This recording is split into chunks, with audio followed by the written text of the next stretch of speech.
Acompanhe agora mais um tema doutrinário do Evangelho de Jesus.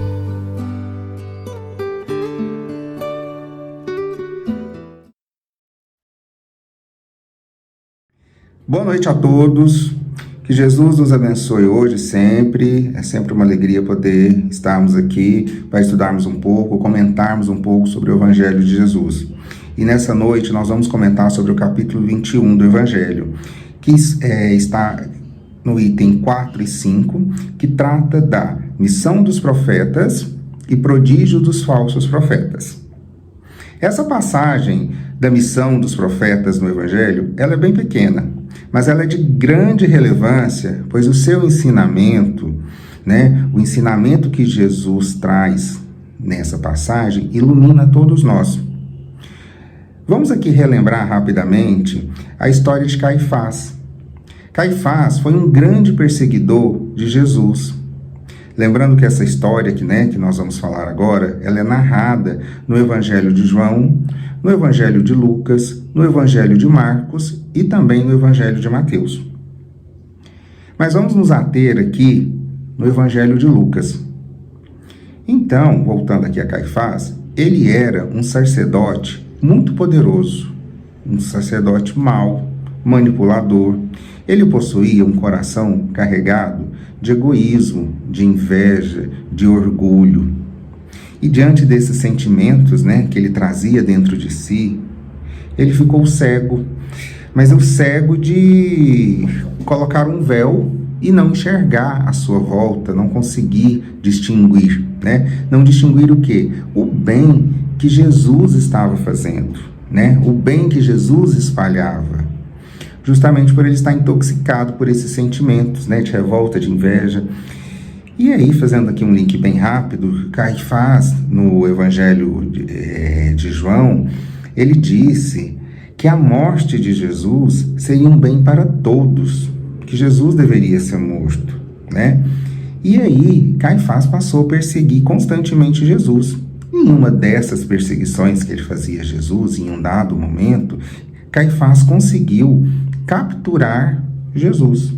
Capturou Jesus com o argumento de que iria interrogá-lo, saber de Jesus se realmente ele era filho de Deus, se ele realmente era rei.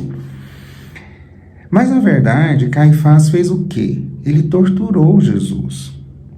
Ele cobriu o rosto de Jesus, vendou os olhos de Jesus e, junto com outros escribas que também estavam presentes, que não eram simpatizantes de Jesus, torturaram Jesus, bateram em Jesus, judiaram de Jesus. Só que aí, após toda essa tortura que eles fizeram com Jesus, Caifás teria perguntado a Jesus, teria feito uma pergunta a Jesus.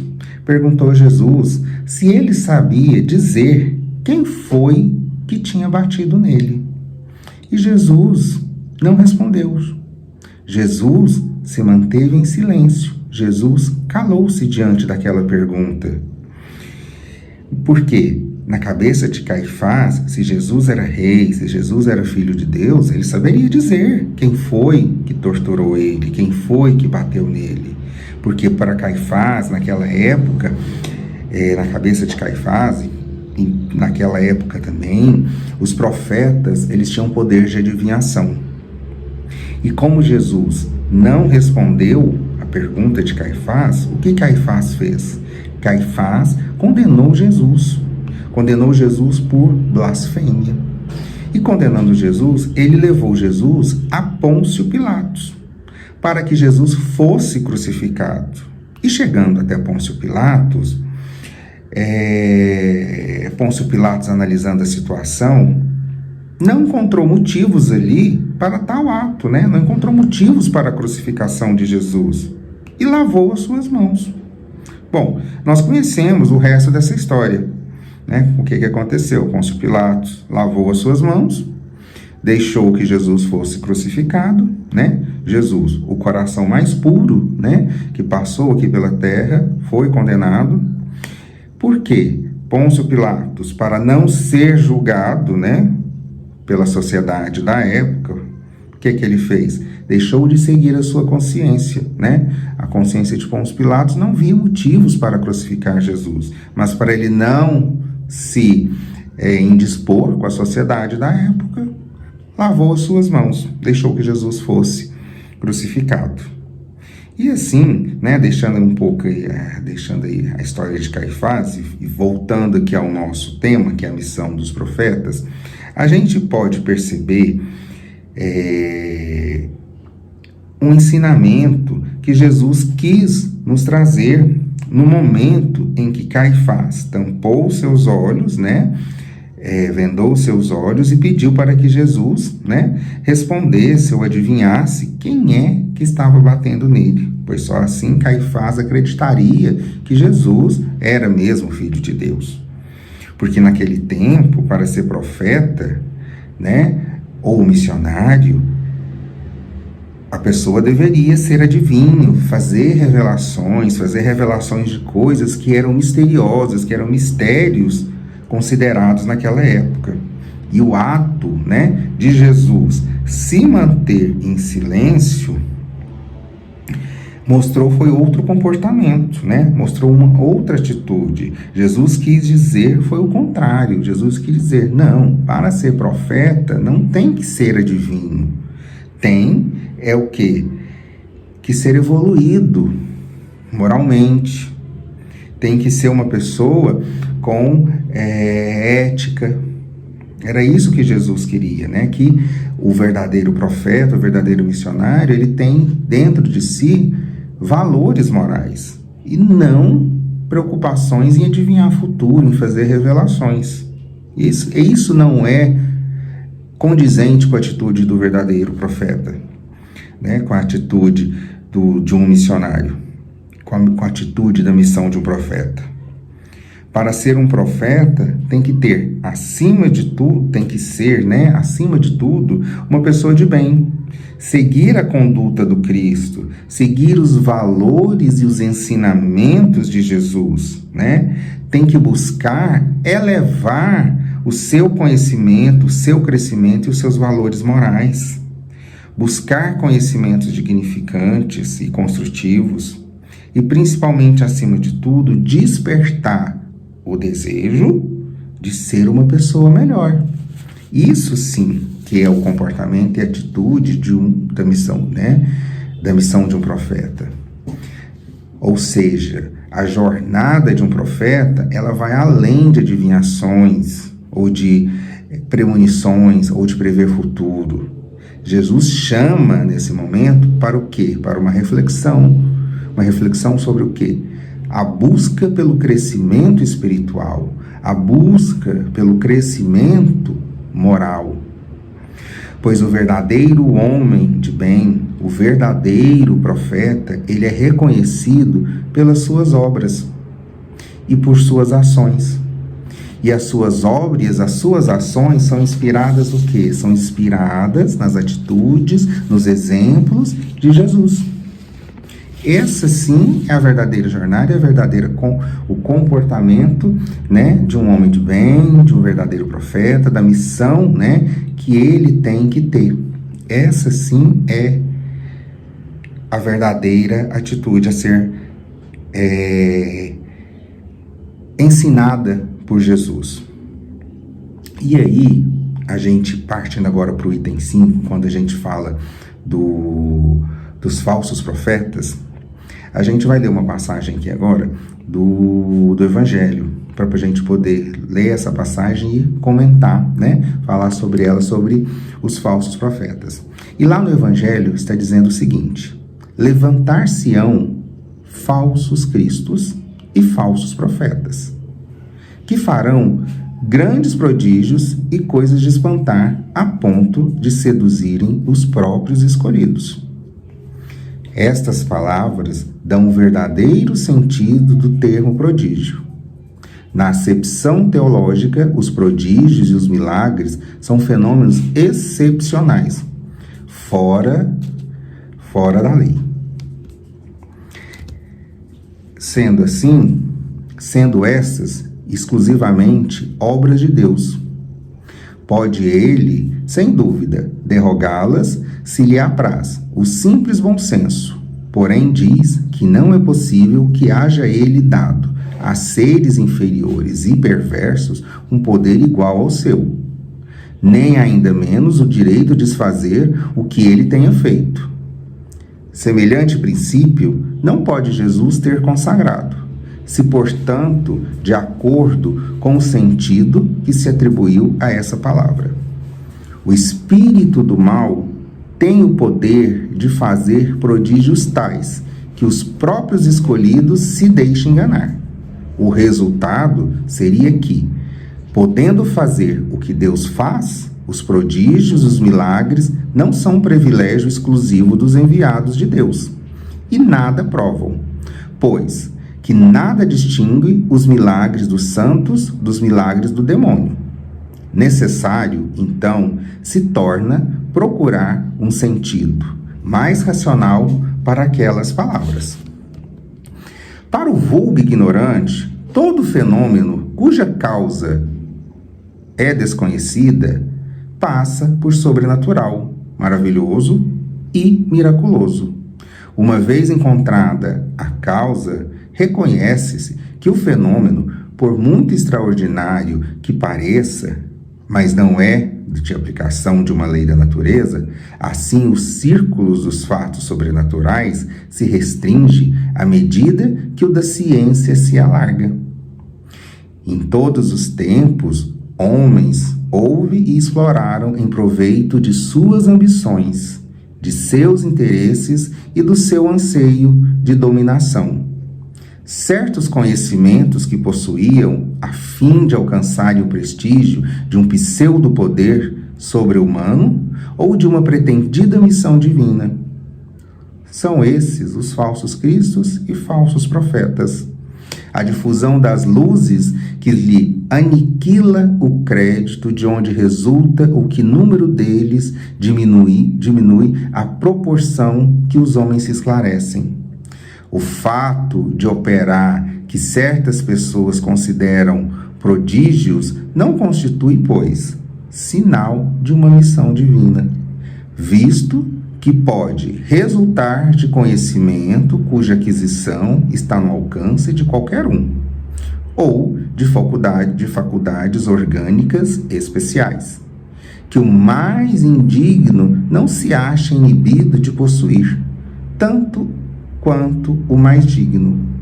O verdadeiro profeta se reconhece por mais sérios caracteres e exclusivamente caracteres morais. Então, gente, com essa leitura, a gente pode entender o quê? Que o Cristo, né, ele com esse tema, ele já foi citado no passado, né? Nos primórdios, né?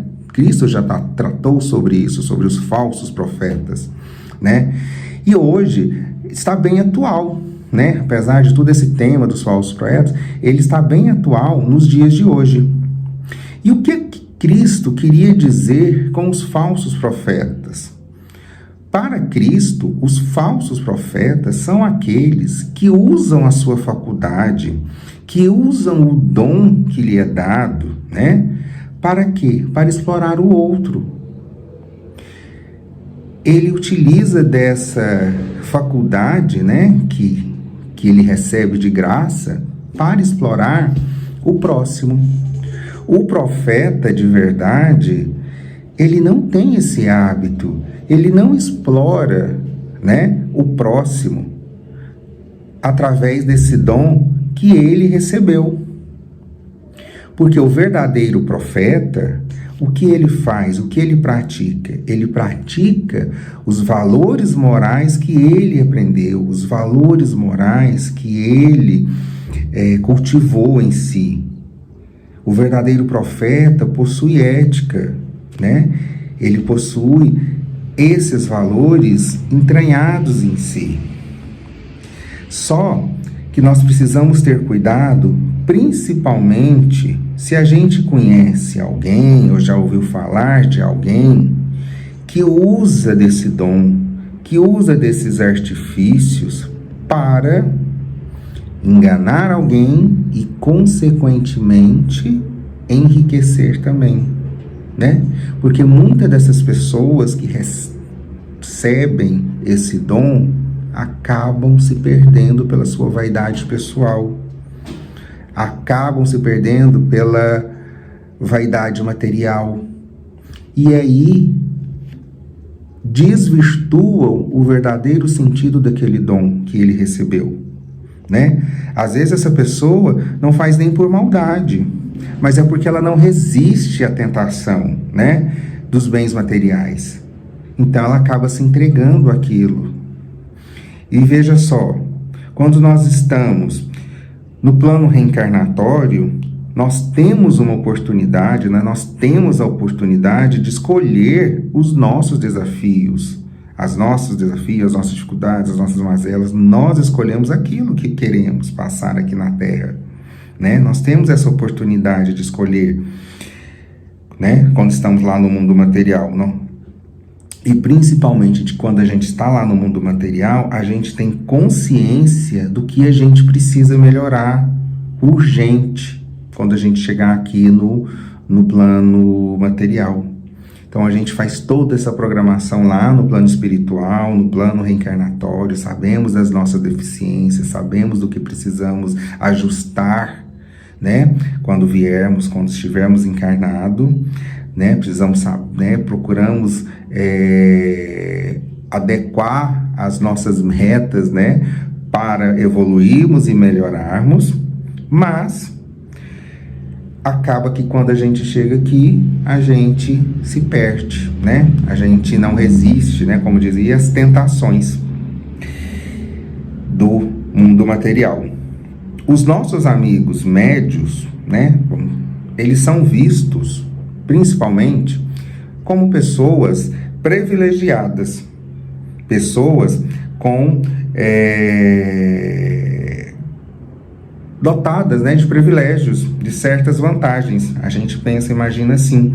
Só que, na verdade, a missão desses nossos irmãos médios, desses nossos amigos médios, ela é muito pesada.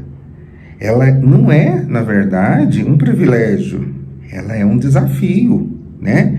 Porque, apesar de que todos nós temos mediunidade, mas é claro que a mediunidade ela aflora às vezes mais em um do que em outro, já precisa de estudo, enfim, né, de muito preparo, de muita responsabilidade, e nem todos nós temos, buscamos estudar, temos esse compromisso e essa responsabilidade. Acaba que a mediunidade aflora naqueles que têm esse compromisso e também tem essa missão, né, para com a mediunidade, né? E principalmente de que, além de ter essa mediunidade aflorada, ele tem principalmente o compromisso em ajudar os encarnados e também os desencarnados. E alguns acham que foi Deus que escolheu e privilegiou essas pessoas. Mas não é bem assim, né? Não foi bem assim. Cada um teve a sua escolha, o seu preparo e o seu desafio. Porém, o que acontece é que alguma dessas pessoas, né, como eu falei, que afloram a sua mediunidade, que estudam, que desenvolvem, que tem esse benefício, acaba utilizando isso em proveito próprio. Não aproveitam esse dom, essa mediunidade, né? Esse dom que foi recebido de graça para ajudar o próximo.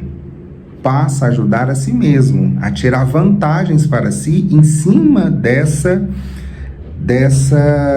mediunidade que lhe foi oferecida. E como que eles fazem isso? Eles passam a cobrar do próximo as informações daquele dom que ele tem. Esses são os falsos profetas, porque eles não usam esse dom que lhe foi dado gratuitamente para usar em benefício dele, em benefício do próximo, em benefício da sociedade, em benefício do coletivo. Ele usa somente em benefício próprio. Então, ele não é o verdadeiro profeta, Porque o verdadeiro profeta está preocupado com o todo e não somente consigo. E a partir do momento que você usa o seu dom somente para benefício próprio, somente para si, visando o seu bem-estar material, o seu bem-estar pessoal, somente o seu, não pode ser considerado um verdadeiro profeta, e sim um falso profeta, né? No texto lido, se a gente, quando o texto se refere, né, que eu acabei de ler, que ele se refere aos escolhidos, ele quer dizer pessoas que são mais esclarecidas, certo? São pessoas com mais, dotadas mais de estudo, que buscaram mais conhecimentos. Os profetas de verdade, eles não precisam oferecer o seu dom e nem fazer ganho próprio para si. O verdadeiro profeta não. O verdadeiro profeta, ele utiliza-se da sua riqueza moral. Ele distribui a sua riqueza moral. Ele busca que todos construam valores em si. Ele procura compartilhar e não guardar só para si ou cobrar para compartilhar o seu conhecimento. Ele distribui, né? E por isso a gente percebe atualmente vários falsos profetas que já foram descobertos, né? E esses vários falsos profetas que são descobertos, eles respondem aqui, né? Também na justiça terrena. E a justiça terrena vai cobrar deles aqui, assim como eles serão cobrados também pela justiça divina, né? E lá será muito pior, porque além de serem cobrados pela justiça divina, eles estão atrasando seriamente, né, comprometendo seriamente a sua evolução e o seu crescimento espiritual, né? Os falsos profetas, eles precisam deixar de lado as suas paixões terrenas, as suas paixões materiais e usarem aquele benefício, esse benefício que eles recebem, né, esse dom que eles recebem, em auxílio do próximo, né, em benefício do próximo, para que ele possa, né, estar caminhando e crescendo. E o grande desafio é esse, né, do profeta, do verdadeiro profeta, vencer as suas paixões materiais, suas paixões internas, a sua vaidade pessoal e usar esse dom recebido gratuitamente, totalmente em benefício do próximo e do coletivo. E trazendo isso para os dias de hoje, né, os médiuns são os nossos profetas, né? Eles são quem nós, quando estamos em momentos de angústia, quando perdemos alguém, que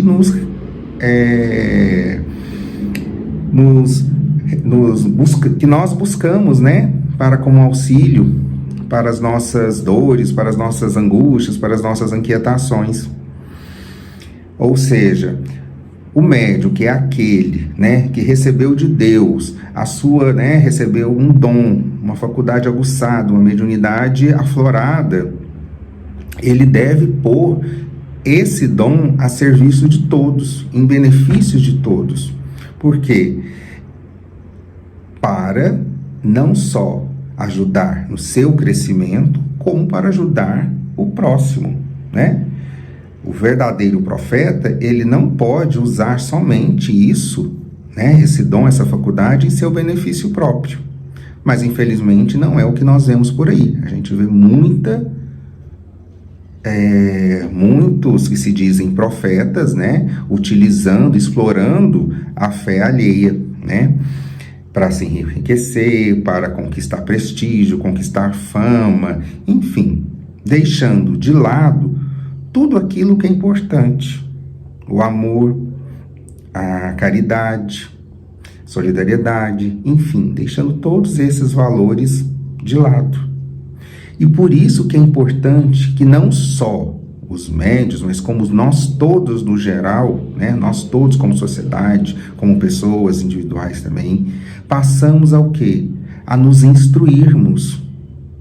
Porque quando nós nos instruímos, quando nós estudamos, quando nós, nos informamos, nós não caímos facilmente nas armadilhas dos falsos profetas, Não caímos, porque nós estamos o quê? Nos instruindo. E aí fica mais difícil de sermos enganados por esses falsos profetas. E para identificarmos os verdadeiros profetas, é bem simples sabermos diferenciar o verdadeiro profeta do falso profeta. O verdadeiro profeta é só observarmos a sua conduta, a sua qualidade moral.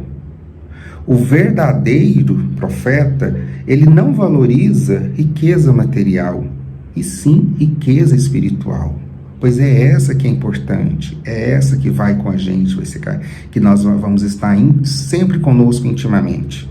O verdadeiro profeta, ele se reconhece, ele se modula pelo conhecimento, pelo estudo, pela prática dos ensinamentos de Jesus. Por isso, devemos estar sempre vigilantes, para não sermos enganados pelos falsos profetas. Então, gente, é muito simples descobrirmos o verdadeiro profeta. A gente vai observar as suas obras, vamos observar a sua postura, a sua qualidade moral. É ali que vai se diferenciar do falso profeta. O falso profeta, ele cai nas tentações materiais, ele se perde pela sua vaidade. Então é fácil de identificar, de diferenciar o verdadeiro do falso.